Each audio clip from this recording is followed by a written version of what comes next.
Mày biết cho phải thơ thơ còn đấy.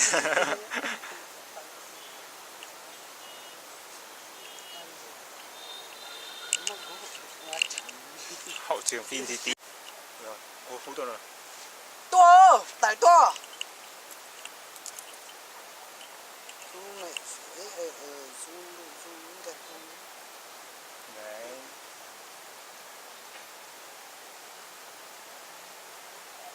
Nhìn nó tầm sao cái ngại nước đó. Tôi muốn nó nhìn tận chân luôn. Ý nó khác nhìn cái mặt, quay những cảnh khác nhìn cái mặt. Đừng có trả zoom, phải để cho nó quay hẳn á. Đi qua. Không phải để nhìn hình nó qua hẳn xong mới đi chứ, để nó giấu, nó đi gọi là tuột hẳn máy ảnh, gọi là nó đi qua hẳn nữa chứ. Chứ còn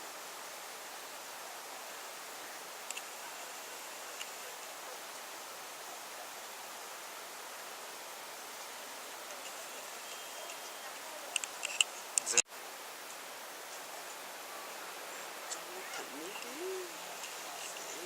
Cái này như thế là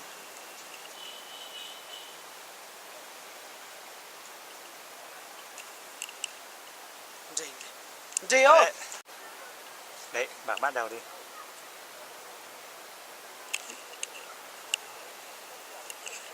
Bạn lên. Lên.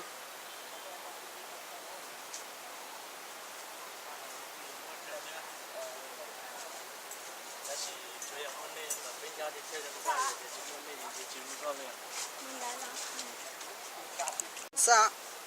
Ok kìa. In tới tế muốn sinh ra sao thế? Ở đây thì coi như là cảnh đã biết rồi. Mà múa. Cái cho cái zoom Rồi.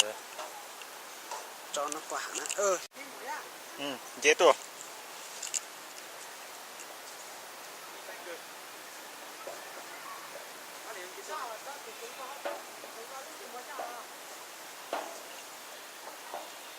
Được. Cảnh này thì ta sẽ ở đây để mà quay để ta soi cảnh tí tao ghé cho mày xem nên quá tuyệt vời chả.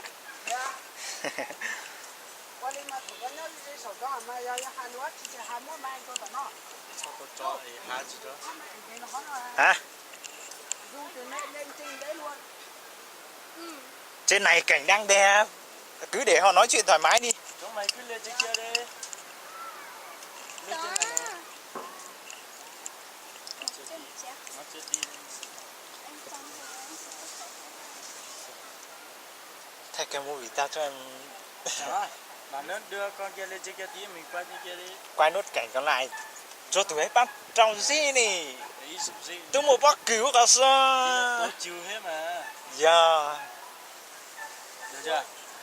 Ê, ủa ếp là gì? Ủa chẳng ủa tủ kiên tụt thẳng ấy con tụt dưới con mà bắt thế anh đi à chẳng bà kín. Nếu biết cái thần nói chuyện rất thoải mái luôn đi. Bây giờ được chưa? Được rồi, bắt đầu nha.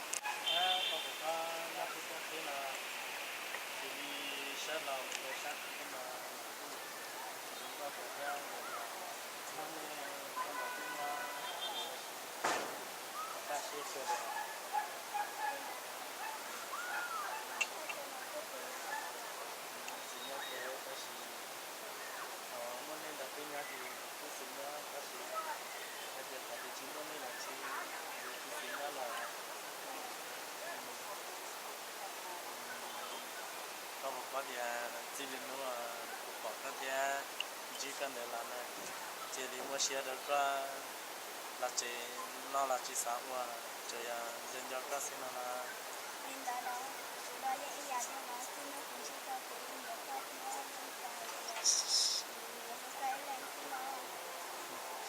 là cứ chia sẻ trong xe có là lừa có hay có bây giờ hai thằng cũng đã chỉ nhưng mà các thứ hai thằng cũng này hoặc là nó chơi như các hai cha có giờ chụp lúc cũng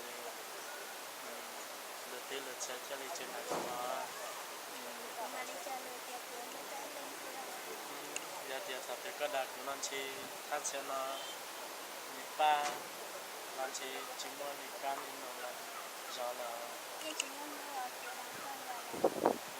chủ yếu có早些thì cũng như有些là但是正在比赛每年都有个大会一般嘛办到了你是卡了只muốn你个起啦我们家的时候现在啦เราก็ประกาศที่กูประกาศจะไม่อยาก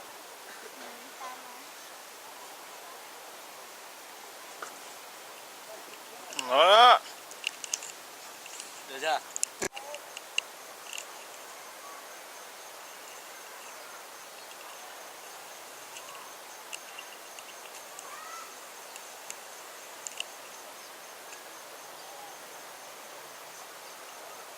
Thế này thôi, được. chúng ta đặt tròn chút đi nhá ít chưa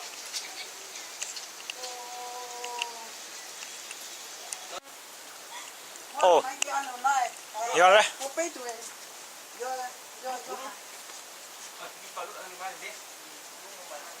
mình tôi đã tôi mấy ông đi là tôi không có cho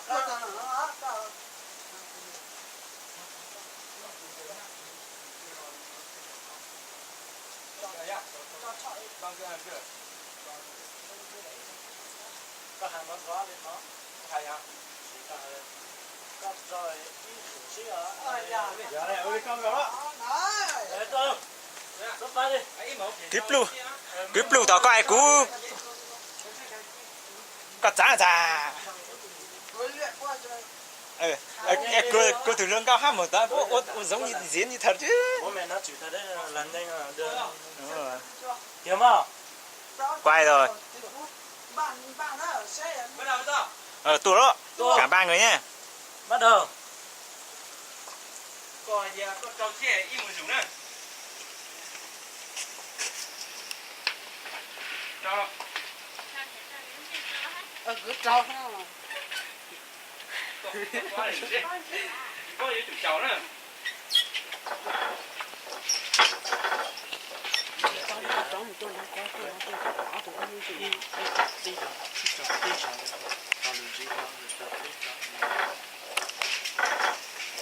Hai còn gì chứ thấy nữa hai lứa quá.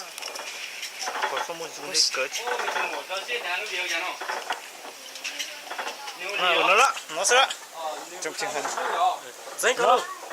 Coi cú đi. Có muốn tới đó thôi. lấy lại cái cảnh ấy mà của hai người chứ bọn Đúng rồi. chuyện trên khu phố là gì Nó là cú mà lấy cảnh nó y. đây để nhìn thấy tất cả ba người đấy này ba người đây đây này đòn đây luôn xong rồi bắt đầu mình cho xa mình sẽ zoom vào nhìn thấy từng màu người luôn cháu chứ là thấy nhỏ không có ra chứ ấy nữa bây giờ thẳng đi nữa những bây giờ nào rồi trong một cảnh xem này xong thế thôi ngắn ngắn thôi mà Nó để cho nó qua hẳn không phải làm nó cho nó cứ đi lách qua hẳn đi nó sao? không để cho nó quay hẳn chỗ này đi xong là mix ra mấy cái xe mà Mày có cho vào một thau lá lúc mày ảnh là ha còn cứ cắt luyện như thế đâu chưa thò ra cú xe nữa đâu chưa tao thò ra cú mà quay đó nó to trung trường hơn này nó tụi nó y có xe chỉ cú chỉnh sửa lo mà không hai phải cho nó lách qua mẹ kính giấy đâu rồi kính giấy thoải mái đứng thôi đứng đây thôi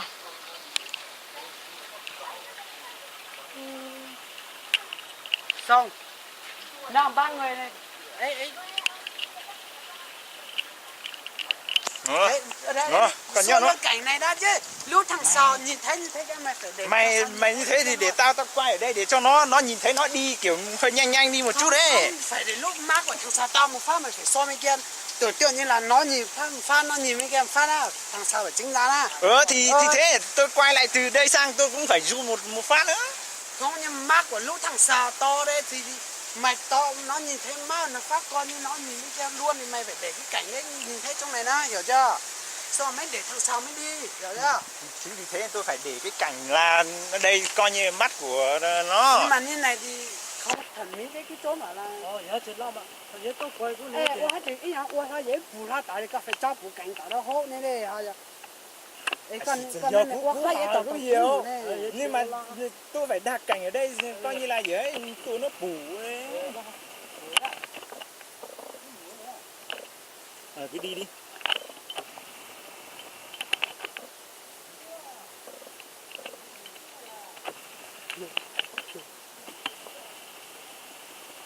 Này dừng rồi, sao rồi, dừng đấy. Dừng đấy ơi. Đấy. Xong. Ta cũng sẽ cảnh nó chúng có biết quay sẽ chỗ lọt đà. Ủa nó à. Quay gì thế? Không, phải để đây rồi. Ý à dễ một chỗ lọt tỉ luôn coi. Giúp đó. Mùi gì? Hôm nay tôi chụp tuần tháng này à. Ai chứ tuần ra nhìn nó em biết tập trung vào cảnh luôn đấy. Đà mấy cao. Thời cú mua là cú là được cú hạ tả là hạ nó cơ. Có ký trang lo đủ ấy cú qua máy ảnh nó cú đi mà quay coi cho hai lục đó này. Thời gian hạ nó ra.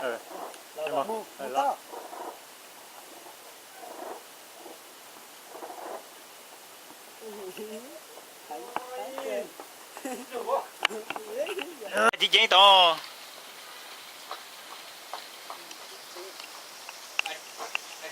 Nó sữa. Nó sữa gì? Quay áo thường nó nhót áo thường chỉ sữa họ. Nó lù ha. Cả tôi nó lù kia ra áo tôi mua đi ha. Nó ra cho cô cái chỗ này để cho tôi xử cho. Nên nó chỉ xe hành chỉ có chỉ có lại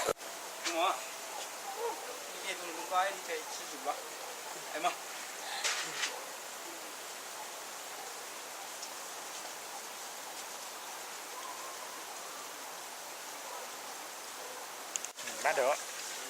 Giờ có lúc này giờ có xe đến rồi. Rồi đi tới ra. Có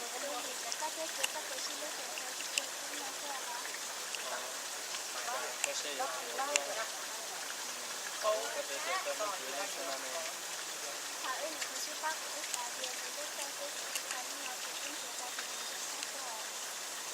Thì cũng mà lấy cái xe